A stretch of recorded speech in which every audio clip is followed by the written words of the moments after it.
welcome to the Jack of All Trades podcast. I'm your host, Kaylee Musso, and I'm super excited today because we have another guest episode, and these are my absolute favorite episodes to record. So without further ado, let's talk to today's guest. Hi, who are you? Hi, I'm Emily, or Emily Chei, or I go by M sometimes. I'm a student here, and I'm Kaylee's friend, and I'm just really excited to be here. Yay. Yeah, so for anyone that hasn't really listened to the podcast before, we are both students at Hassan University. When this episode comes out, I will be off campus at home finishing up. Em will still be on campus, I believe. Woo, yeah. But one last semester. Yep. And so we are both in the same major, video and film production. So we've had some classes together, but that's not really what today's episode is about. Em is very cool because she is a dancer. Yeah, dance. That's basically my entire life besides film. So Yeah. Well, I want to talk about that a little bit today, and we're going to get into just like doing a sport all the way from your childhood until now and kind of what that's like, the burnout cycle, and also just that nuance of being an athlete but not like a school sport athlete, so to speak. And I can relate because I also have been a non-school sport athlete my whole life doing karate, and then I got into dancing a few years ago. So, yeah, let's dive right in. Maybe you can start by telling everyone kind of when and how you got into dancing. So I've been dancing since I was 4 years old. I'm 21, almost 22 now, so that's like, 16 or 17 a long years of experience in dance. Yeah. Funny story about that. I was not supposed to be a dancer. My mom put me in t-ball practice because she wanted me to be a softball player. Oh. Yeah, it didn't end up well, I can tell you that. Instead of like playing ball, I'd pick flowers in the outfield. So my mom was like, "This is not working. My child is not ready for this sport." And she sees like an open house like sign on top of a studio one day while we're driving back from t-ball, and she's like, "Maybe I'll stick my child in dance." And I didn't leave. I did not leave the studio. So yeah. That's how I got in. That's funny, but ironic because now you like watching baseball. Yeah, very ironic. love baseball. I love baseball. I love we have like a live broadcast station here at school, and I love directing it. I love just watching baseball and like doing the stats for it. It's so much fun.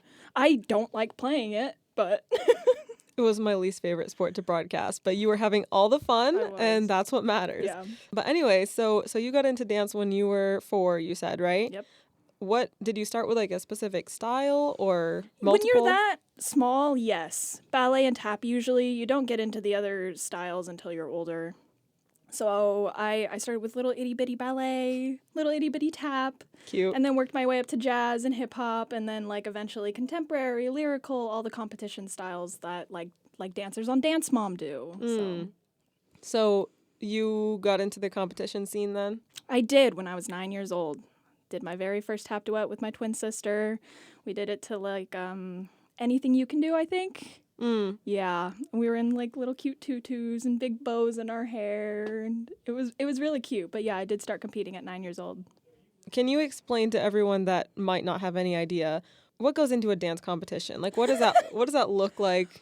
Dance competitions are kind of like what you would see on Dance Moms if anybody's watched that show before, but also kind of not. It's really hard to explain, but basically it's like an entire weekend event kind of thing. We get there Friday morning, 7 a.m. kind of thing. Like solos and duets are that Friday, group dances are on Saturday, and we have something called a workshop on Sunday where we learn from the judges. We learn dances, we learn technique, and then there's like a final send-off award show, and then we go home. But it is a very, very jam-packed day, both Friday, Saturday, and Sunday. They're like 12 to 14-hour days. We're up at 5 in the morning doing makeup, doing hair, rehearsing, and then we compete 7 to probably midnight. Wow.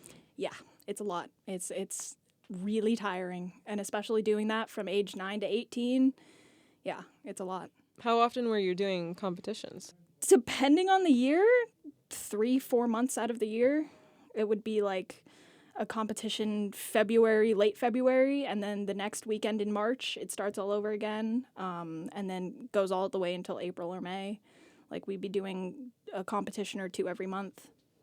I'm assuming dancing, would be like a year-round thing, but was there like a competition season? Yes. Competition season for most studios in the nation, at least in America, are in early spring to late spring. Because otherwise, some studios have like a Nutcracker season that goes from October to December. Some of us have like a showcase or a recital season that takes place in like early summer. So we're constantly rehearsing dances for everything possible. Gotcha. Yeah. Well, I've seen you dance a lot of different styles Yeah. just from different events on campus. I mean, you're on the dance team, you're in dance club. You guys perform. You have your own performances, but also, halftime shows at sports. Mm-hmm. You're fun to watch. You got Thank great you. stage presence. Do you have a favorite style of dance? Everybody asks me that, and I change it up every single time because I truly cannot choose. I'm very partial to contemporary or tap. I used to be huge into ballet, but then I got onto point and absolutely hated my life Hmm. because it hurt really bad. But yeah, I do really like contemporary or tap, especially. That's cool. I'm sure. Yeah, I can see why your answer would change periodically. I Yeah. mean, I can never decide my favorite style of dancing either. I did a podcast episode last season, so Yeah. last year, for anyone that remembers the episode called Am I a Real Dancer? Or maybe I probably also talked about it in my imposter syndrome episode. But basically, just the idea of I got into dancing in 2020. It was like a pandemic hobby. Right. I started getting into K-pop, and then, Oh, that's a very love. dance heavy thing. Yeah. So I started learning choreographies, and it's just kind of been a hobby for me. So definitely haven't got into it as much as you. Mm. But even like sitting here right now, I would say, okay, you're a real dancer, and I like wouldn't consider myself a real dancer just Right. because of how I learned. Like you took classes and learned specific styles and the foundations of those styles. I just kind of Wait for it. went for it, jumped right Honestly, in, you can choreography. call yourself a dancer because of that. Some people learn that way, and some people get into the dance world like that. Like there's no shame in how you learn how to dance. We're all dancers. Like if you move your body to music, you're a dancer. If you move your body to no music, you're still kind of a dancer. If you're doing like dance moves, I like that. Yeah. Like it doesn't matter how you learn or how you start. Like if you want to dance, you're a dancer. Actually, that's a great way to put it. Yeah. No, it really is. Because I've gone through cycles of being like really hard on myself about it. Of like, it's easy to compare yourself. I mean, Right. I'm sure you, especially going to competitions and like you're there to compete with your dancing against other people. Like, how? I guess what's the atmosphere of like, I don't know what the word I'm looking for is, but not resentment, but like I'm sure there's Right. a lot of, you're Lot kind of of eyeing up tension. the tension. Yeah, maybe Yes. that's what I'm looking for. Yeah. Tension. Tension. Yeah. It's just it's hard, especially starting at that young age like we did, of like constantly comparing yourself, seeing other kids in different studios, seeing kids in your studio. Like we compete against kids from our studio, our friends, and I competed against my sister. Like it's Your twin sister. my twin sister I had to compete against, and I still feel awful about it to this day. So Did you sorry, beat her? Sarah. What? Did you beat her? Oh, I don't want to say that. We'll leave that up to the masses. Okay. We'll leave that up. Okay. Yeah. But it's just it's so hard to not like beat yourself up if you lose one year and you win the next and you lose the next year. Like it's a very hard community to build a good relationship with yourself and with others, especially because you're always comparing yourself and you're trying to make yourself better. But because of that, it's like you're competing not only with your inner self, you're competing with your friends and your family, and you're competing with other kids who you don't even know. Like, I love dance, and I love the way that I was raised with dance. It was just, sometimes it was a very toxic environment. Yeah. I can totally understand that. And, something I'm just thinking about now is when it comes to sports like dance or karate. I don't know if I've mentioned it yet in this episode, but I'm a black belt in karate. I've been training since I was 7. And it's kind of a similar thing to dance where it's like, it can be a team sport, but it's a lot more individual focused than sports like soccer or football. And just thinking about it now, kind of what you were saying about comparing yourself to other people or being hard on yourself if you don't do well. It's like, of course you can be hard on yourself in a team sport like soccer, but if the team loses, I mean, you kind of lost as a team. Sure, maybe some people, same with like winning, you won as a team. Yeah, maybe some people contributed to that more than others. But in a sport like dance or karate, it's like at a competition, anyways, you're accountable for yourself and your skill level. And if Yep. you lost or if you won, it's only because of you. Yeah, it is. It's just so hard to like not beat yourself up about it Right. because you are responsible for yourself and only yourself at certain points, and it sucks to lose, especially when you know you could do better or you have done better, or looking at other people and going, I should be doing that. It's just so hard. Yeah. No, because if you lose at a basketball game, you could be like, well, I know that I played my best or I played pretty good today. Just, as a team, we kind of weren't cohesive. And so it just didn't work out. Yeah. If you lose, and not that everything's about winning and losing because it's not, but, if you lose at a dance competition, karate tournament, whatever, it's like, I didn't do my best today. And because of that, this is my result that I'm facing. Right. Yep. Yeah. And I can definitely understand, like, because I haven't been like, I haven't spent years on the karate circuits. I've done probably, I don't know, maybe like 7 tournaments in my year. I'm not like huge into competing, but every time I do compete, it's always like you see other people that are just really good. And they might be a lower rank than you or a younger age than you, and their stuff just looks so good. And you're like, wow, I should be doing so much more. Like, I have so much more potential that I'm not using because I could look like that. And I thought that I was pretty good. And then you see that, and it's like, well, guess I could be a lot better. Yep. Completely felt. I, like, even at, like, when I was 9 or 10, I'd be seeing girls on that stage, 7 in the morning, busting out, like, aerials and back handsprings and tricks galore, and I'm going, me and my little tap shoes and my little bow going, I can't do that. Yeah. I don't know how to do that. Yeah, I don't know. It's just, we grew up in tough sports, and I feel like we're stronger because of that. But also, it's still hard coming to terms with the fact that like we were so tough on ourselves when we were that young. You know? I guess another question that I actually just thought of is, they're just like coming to me on the fly. Have you ever had anyone tell you or try to tell you that dancing is not a sport or like not a real sport? Yeah, plenty of people. It's one of the things that ticks me off the most. Is like I don't know, freshman year was talking with a football player here, and he's like, "Oh, dance isn't a sport, cheer isn't a sport," and I'm like, Okay, buddy, you try it. yeah, you try that. You see what we have to do every day and put our bodies through every single day of stretching our muscles to like their limits and like doing things our bodies technically shouldn't be doing. And doing fast choreography with sharp movements and making sure you're the same as everybody else and like hitting a turn or like hitting a leg. You know. It's just it dance is both an art form and a sport because we put our bodies through the ringer, but we also have to make it graceful. We have to make it look effortless, and that's the hard part about dance. Exactly. It's a performance, and also it's a performative sport. I mean, when I'm filming a dance cover and I'm a perfectionist and I'm doing 50,000 takes of it, every take you do, you have to act like it's the first one. You have to have the energetic facial expression. You have to have the energetic moves, even if you're like about to pass out from exhaustion and your clothes are like soaked through with sweat, but you're like, no, it's got to look like it's my first and best take. Yep.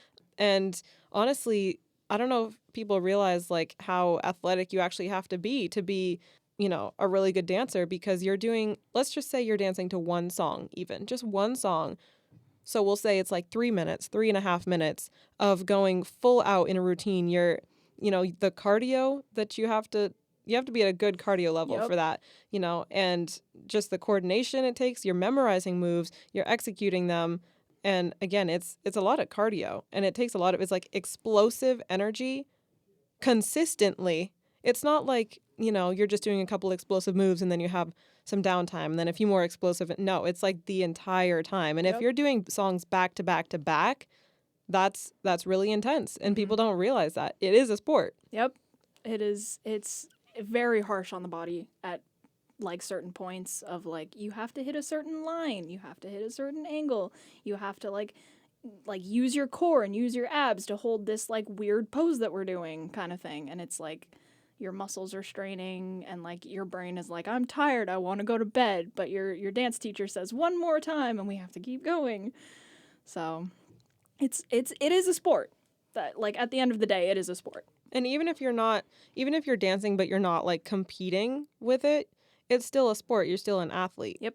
Like I think people have this perception of sports that you have to be competing and like winning or losing at things. Yeah. And I asked you that question because I've had people try to tell me that about karate. Really? Yeah, not as often. I'd imagine it happens probably more with dance, but Wow. with karate.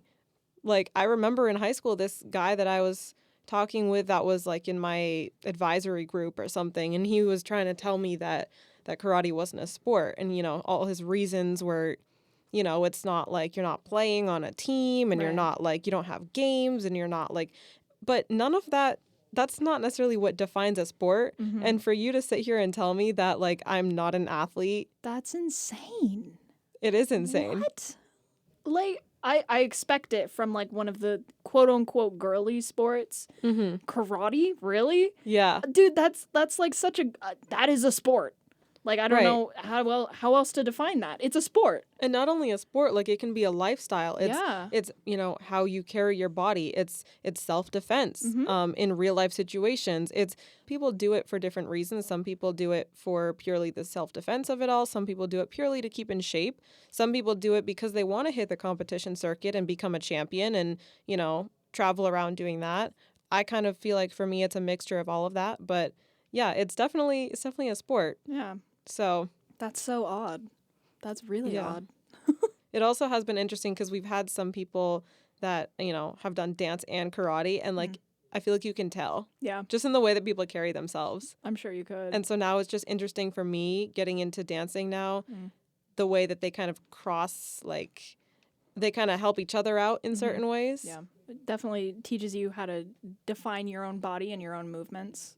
Kind of. I can't speak for the karate part of it, but for dance at least, like we hold ourselves a certain way, we walk ourselves a certain way. Like after so many years of training, you just kind of fall into this habit of like being a certain person in a certain way, Yeah. Yeah. And I mean, for karate, like doing a kata or a form, as some people might know it, is much the same as doing a 3-minute dance routine. Same amount of exertion. So both of us growing up doing non-traditional, like not your typical school sport. We were not the school sport athlete. I mean, I did play soccer for a few years. I did cross country for a year. But overall, I mean, my sports were always outside of school. Same with you. Yep, definitely. I didn't make it very far with t-ball. Yeah. Did it ever get, maybe not awkward, but did you ever feel left out, or did you ever feel like, not respected for your sport because it wasn't a school sport? Like, how did that work for you? See, okay. I grew up in a very large town because I'm from Colorado and like 30 minutes south of the city. So there's a lot of people and a lot of kids. My school had a lot of sports to it. We had a POMS team. Actually, I still think we do have a POMS team and a cheer team. So, and with a school of like 2,500 kids, like that's a lot of kids, and a good portion of them were dancers or cheerleaders, so I didn't feel so totally left out. There was, though, a huge divide between POMS dancers at school and dancers who were in a studio to learn, like, traditional dance, like ballet, tap, jazz, your hip-hops, that kind of stuff. There's a very clear divide between those two, at least when I was growing up. I think it's a little bit, like, less of a divide now, back home at least. But, like, the POMS girls were always, like, your, I don't know, showy kind of dance. I don't really know how to explain POMS to somebody who's never, like, watched or seen POMS before. But they're very clean lines, very clean jazz, kind of very showgirl kind of dance. But we were, your ballerinas. We were your hip hop girls. We were, it was odd. It was a very odd divide when a couple of girls left my competition team when I was like 14 or 15, maybe, or 16, something like that. There was a lot of hate to those girls because they went to a POMS team. And there was a lot of back talking, and like parents were getting out of control with arguing about like, you need to stay in the competition team, like don't go to POMS, like your talent will be wasted kind of thing. It was a big rivalry. That's crazy. Yeah. I feel like it's not that deep. But what do I know? You'd think. Yeah. Well, I mean, for me, like I remember one specific example I remember is I think it was in high school when we had some, school-wide assembly, and they were kind of recognizing all the student athletes that had kept up certain grades. And it was like I always had really good grades and I was a student athlete, but not through the school. Right. So, at this assembly, they're having everyone like stand up and be recognized. But, of course, I can't stand up and be recognized. And I wasn't the only one. I knew a few other students that were dancers, or, I wasn't the only one that did sports outside of school, not through the school, but it was almost like it wasn't recognized if it wasn't through the school, which Right. I get it. But at the same time, it's like, okay, well, I've also worked like just as hard, or maybe like harder than some people, depending, but and not getting recognized as like a student athlete that's, also kept up the academic side, even when doing multiple sports, like it's just, it was just interesting for me. And also, everyone else would always have, their practice after school, and they'd be talking about games and this, that, and the other thing. And for me, it was like, I would go to the karate dojo in the evenings. Or, if I was dancing, like that was just at home for me, like in my basement. Like Right. I've never gone to like a studio or anything for dancing. So it's just like, I don't know, it's just a difference, and it kind of sets you apart a little bit in a weird way. So you're kind of like not the typical student athlete. So it's almost like people might not take you as seriously. Right. I could definitely Yeah. see that. Yeah. I feel like there were way too many kids at my school to feel like that, mostly because half of my team went to my high school. The other half went to the other 3 high schools in my area. So there was just, I don't know. I didn't really feel left out in that way, but I did kind of feel left out in the fact that like there were kids who were dancing at my school who were kind of part of a different type of dance clique than us studio kids were. Yeah. Well, my school was a lot smaller, so Yeah. it was like 400 kids maybe. So Wow. that could have, I guess, contributed. Maybe I wouldn't have felt the same if I went to a bigger larger, school. yeah. Like I didn't really know anyone that like did karate Right. at my school. I mean, I think there were a few people, but I didn't really no one from my dojo or anything. Like, so I just remember being in third grade. There was this after school karate class that started at like 3:30. School got out at like 3 or something, and so I would have to, go to the bathroom and change into my karate uniform, and then like walk back through the hallway to my classroom. And I remember feeling like so embarrassed about it, and like for no reason, like. But of course, third grade mind, like everyone's looking at you like, what's that weird thing you're wearing? Right. Like I can that's understand that. those aren't cleats and shin guards. Like what is that? Yeah, I get that. So to transition a little bit into have you been teaching dance now? Yeah, when I go back home for like breaks and stuff, I will teach a couple classes. Here at school, though, we have a club that I serve as vice president for at the moment, for dancers with little to no experience or dancers with all experience. It's an all dancers welcome kind of club, and I teach a group dance in that. So I go back home, I teach little kids how to do fun stuff, and then I come here and I teach kids our age to dance basically, and I teach them like certain styles and stuff.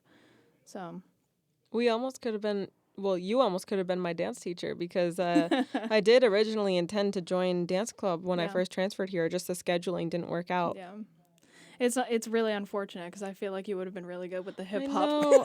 I do. I do enjoy hip hop stuff. Yeah. Yeah. It's okay though. So you've done some teaching. Do you have like a favorite age group to teach? Weirdly enough, I'm a little bit more comfortable teaching like kids 10, 11, 12, 13.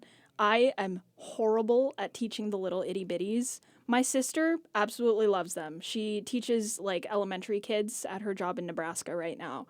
She's so much better at teaching little kids than I am. I have zero patience for Mm. little kids and tantrums and meltdowns And and you do dealing. need a lot of that. Yeah, so much. I can't deal with the parents either. No, dance parents, whole different animal. Yeah, different Hate it. breed. Yeah, hate it. So I like kids who can think for themselves and talk for themselves and stand up for themselves and tell me what they need and can like voice like an opinion. And then I can like kind of reason with them. I like teaching dancers who have an ability to embody themselves more because it's just easier. Yeah. Yeah, I get that. I mean, I've been teaching karate for years now, and I've taught, all ranks from white belt to black belt and all Right. ages from 4 to 65. Like, there's definitely pros and cons to each age group. I Right. mean, I do enjoy teaching adults from the standpoint of you give them a correction or some feedback, and most of them are going to take it and try to apply it. They're going to Right. understand it more. You're not babysitting behavior. You can have more mature adult to adult conversations. Yep. I do really enjoy, for different reasons, teaching like the little kids, 5-year-old, whatever. Right. Just because you can be so much fun. You can, make up these games, and you can kind of be really imaginative with it. And I enjoy that part of it. I don't enjoy babysitting behaviors. And I did work as a coach at an after school and summer camp program that was actually at my karate dojo. I did that for 3.5 years. Worked with Wow. kids ages 5 through 12. And a few summers of that, I was teaching the karate classes. And that became a little bit more babysitting behaviors, because a lot of those Right. kids were there not because of specifically karate, but because of the summer camp or after school camp. Right. And then that karate just happened to be part of it. So I Yeah. don't enjoy teaching when it's no one wants to learn, Right. or when all you're doing is babysitting behaviors. Yeah. But if it's not that I have to deal with, then any age group is Yeah. See, great. I like that too. When the little kids are there and like we can make games and like have fun with it. And like Yeah. especially during recital season where we are learning our dances and like teaching new moves and new steps. Like that's the fun part. It's just when you stick like 10 like 5-year-olds or 4-year-olds in a class for an hour and they're all like going crazy, or like somebody's having a meltdown and it just starts a chain reaction. Like that's the part where I'm just kind of like, can we dance now? Yeah. Please. So Yeah. I'll leave that part to my sister. She can teach all the little kids and in the world, and I'll take the older kids. Kind of the last little segment that I wanted to get into is just talking a little bit about burnout and the burnout cycle. So you've been dancing for a long time. Yep. I've been doing karate for a long time. Have you experienced burnout at all? Oh, dude. Way too much. Way too much burnout. Yeah, 16 years of doing dancing. I actually have this really funny video from one of my last recitals as a senior in high school. There's a tradition at my studio where at the very end of recital and after bows and everything, the seniors get to come up to the front of the stage and they grab a microphone. They introduce themselves to the audience, say like, this is where I'm going, this is what I want to do with my future. During one of our like 6 shows of the week, our studio owner, she takes the mic back once we're like all done explaining ourselves, and she goes, "How many of you, out of curiosity, are gonna continue dancing in college?" Everybody around me, there were 5 of us seniors, I believe, 5 or 6 of us. Everybody around me raised their hands except for me. I was done. I did not want to dance anymore. I said, I'm good. Nope, I'm done. And in the video, everybody like starts laughing, and then they were like, "Emily, you're not gonna dance?" And I'm like, "No, I'm okay, thanks." Yeah, I was done. Like at that point, it would have been 13 or 14 years of dance. There was so much drama happening in my competition team. There was like way too much that I was just like putting on myself as a dancer, that I was so burnt out. I was like, I'm never dancing again. I didn't want to do it anymore. And yet here you And are. yet here I am. Dance club, dance team. Yeah, like 3 months after that, my freshman year of college, I ended up enrolling in the talent show here, and I tap danced because I missed tapping, and that was the first time back that I had danced in 3 or 4 months after I said I wasn't dancing anymore. Yeah. And then you were like, wait, I kind of miss this feeling. Yep. And then I joined the dance team, and then I joined the dance club, and now my entire life is dance again. Well, sometimes you just need a change of scenery, Yep. change of environment. That's what my mom said when I started dancing again. She's like, I'm really glad that you're like back into it. Like, I feel like your life would have been really empty without it. You just needed like a change of scenery, a change of pace. And I was like, you're so right, Mom. I did need a break. But you know what? That's okay. Sometimes you need a break after doing something for so long and like struggling with your passions and struggling with yourself. You just need a break sometimes. Yeah. No, I've definitely felt some of the same things with karate, and even just, I mean, my dojo is very different than it was when, I was a lot younger, and I feel like it kind of was in a sort of a golden age at that time, Mm. which, some people wouldn't agree with that. But there are certain things that we've lost that, I kind of miss. And, a lot of the people that I used to train with aren't there anymore. And I have no idea where my life is going to take me. Right. And dance, I feel like, is maybe a little easier to kind of just go anywhere and do. Obviously, you're going to be maybe partial to like if you're used to being in a certain studio, but you can pretty much find opportunities to dance wherever you end up. Whereas, karate, it's like, if it's a specific style that you're doing and a specific dojo, specific instructors, it's like if there's no dojo with even anything close to that style, so wherever you move, you either have to start over completely, as like a white belt in some totally different style, or just give up altogether, Right. which is weird. But yeah, for me, it's like I've been doing it for a long time. I've gone through this cycle of like, something will happen and I'll be really inspired and really motivated to be like, okay, yeah, look, I have all this potential. Like, I'm really going to buckle down. I'm really into it. I'm really passionate about this. And then I feel like that burns out pretty quickly. And Yep. then I'm like back into just going through the motions of it. And then when you're going through the motions, it's kind of like, what's the point? Mm-hmm. But yeah, I know that there's so much more that I could be doing with it. But at the same time, I'm like, is it my time to just let it go?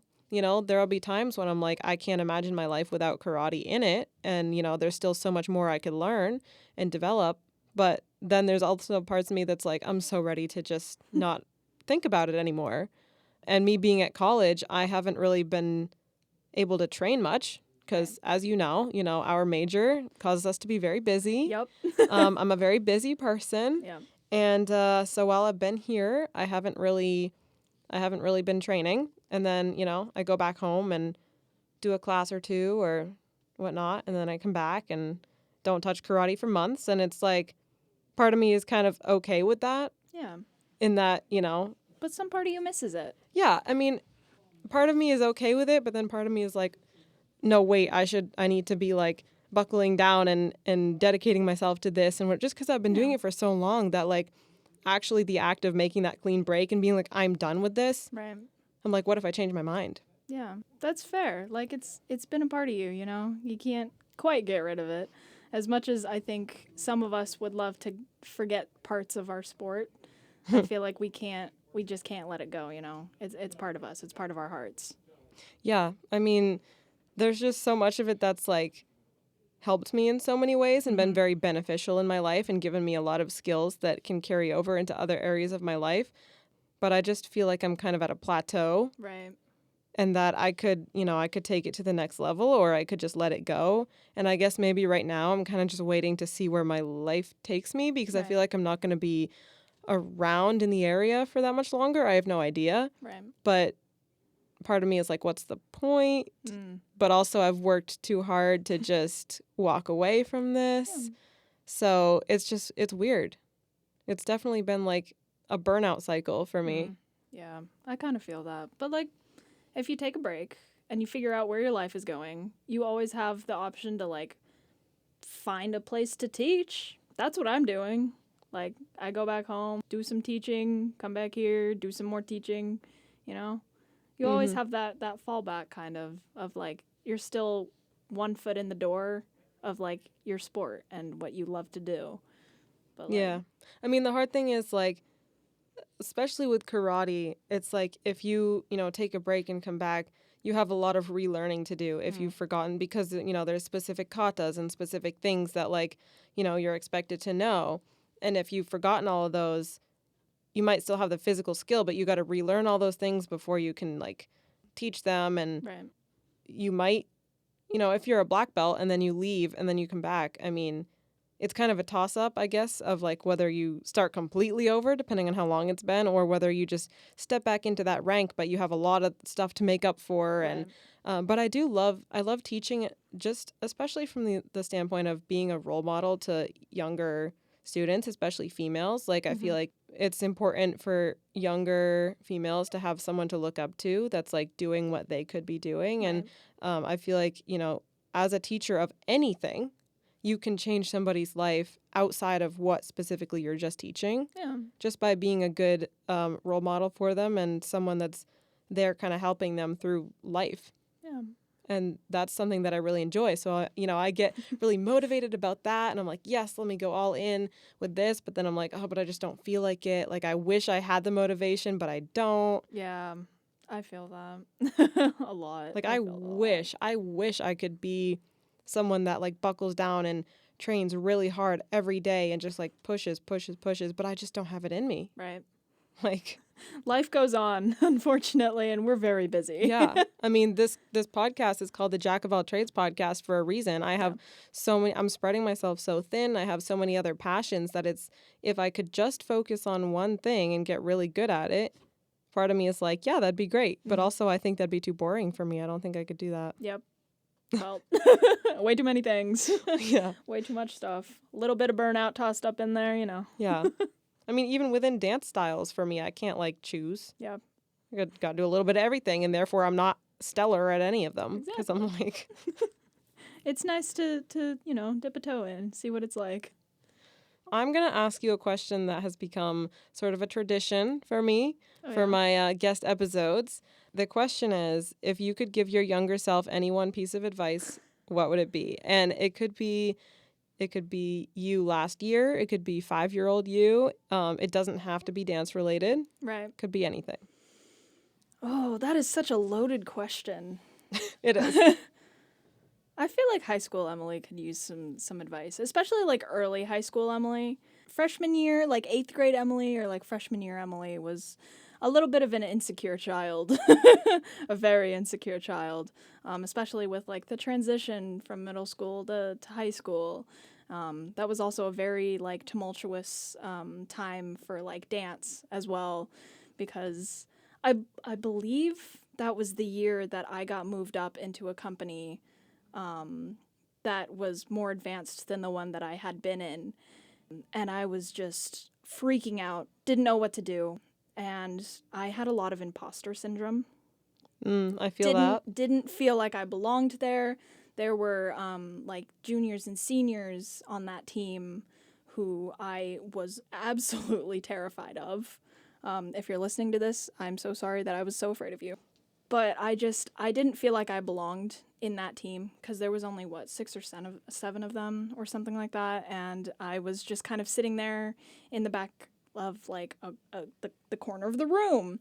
And I would just kind of sit there and like not talk to anybody. But I feel like if I could say one thing to that girl, it would be like keep your head up. You're where you're supposed to be, and have some confidence. Because the teachers saw something in me that I didn't see, and if I had trusted them just a little bit more, I feel like I could have done a lot better, because I feel like I was so drawn back because I was so afraid to like take my place there and step up, that I didn't do as well as I could have, and I had a lot of confidence issues that just went down the drain because I was so afraid to like be myself in that room and be myself anywhere else because of that. So yeah, confidence. Always be confident in yourself and your abilities. and believe in yourself. Yeah. Definitely. I think that's a good piece of advice that can kind of pertain to any stage of life or anything that people are doing. And I think there is a big difference between confidence, but still understanding that, of course, you always have more to learn. You don't have to be cocky about it though. Like Right. there's a big difference, you know. Be confident in your abilities and try your best to fight that imposter syndrome, but understand that of course it's a journey. You're still learning. You have a lot to learn. You know, you don't want to just always act like you're the best one in the room, Right. but everyone could use a little dose of confidence, I feel, myself included. Yeah. Just trust the people who like are moving you where you need to be. Because I did not, and I feel like that was a mistake on my part of not trusting them and not trusting what they had envisioned for me. Because the imposter syndrome just got to me way too much, and there was a competition like in February where I was supposed to be just like a stand-in almost, where I wasn't supposed to go on stage, but somebody got injured from that group and they threw me on stage and said, "Do the dance." And I said, "What?" Freaked out, didn't know what was happening. If I had been more confident in that moment, it would have gone better. But I just, right now, looking back at it, I needed to step it up more. But I couldn't because I was not confident in myself, in the people who told me to be there. So yeah, You're kind of holding yourself back. yeah, don't be cocky about it, but also like trust yourself, you know? Yeah. And I mean, it's easier said than done of, you know, if other people are seeing something in you that you don't see in Yeah. yourself, of course it's easier said than done to be like, you know, yeah, just trust those people and go along with it. Like, yeah, that's hard if you don't see it in yourself and other people are like, "No, like I'm seeing good things, I'm seeing potential, you are capable of more than you think." Right. That's a good one. Well, I hope you had fun today. I did. This is the very first podcast I've ever been on. So Really? This was a treat. So thank you. Yay. Fun fact, actually, Em was supposed to be my first guest, but when we sat down to record way back at the beginning of the fall semester sometime, we had some technical difficulties that we spent the entire time trying to figure out and said, okay, let's reschedule. And then it took us until now. Yep. So, yeah, it took us an entire semester to actually sit down and do this, but I'm glad it finally happened. Yeah, me too. This was fun. This was such a treat. And I hope everyone learned a little bit. Yeah. I definitely learned stuff. I mean, I'm not really in that dance world of, I dance, but just by myself. So I don't really know all the inside scoop. Yeah, all the nuances. Yeah. It's not like Dance Moms, guys. And yeah, if anyone else listening is in a sport that they've been doing since childhood, feel free to comment and, you know, let us know if you've experienced burnout, you know, the burnout cycle, and kind of, it's like, how do you know when is the right time to be done or to just push through the burnout and get remotivated, or, you know, is it time to actually let it go? That's always just that's kind of my dilemma. I'm sure other people can relate to that, but I hope everyone listening enjoyed. And do you have any last words, Em, before we end the podcast? Here's my last words. Last words. Ooh. Whoa. Yeah, I realized after I said that it maybe sounded a little sinister. I promise Em is going to be fine. I'm still here, guys. Still here. But yeah, super fun. Thank you for joining me. Oh, thank you for having me. This was great. And I hope that everyone listening has a great day and a great week, a great weekend, whatever you're listening to this. And I'll talk to you guys next time. Bye. Bye.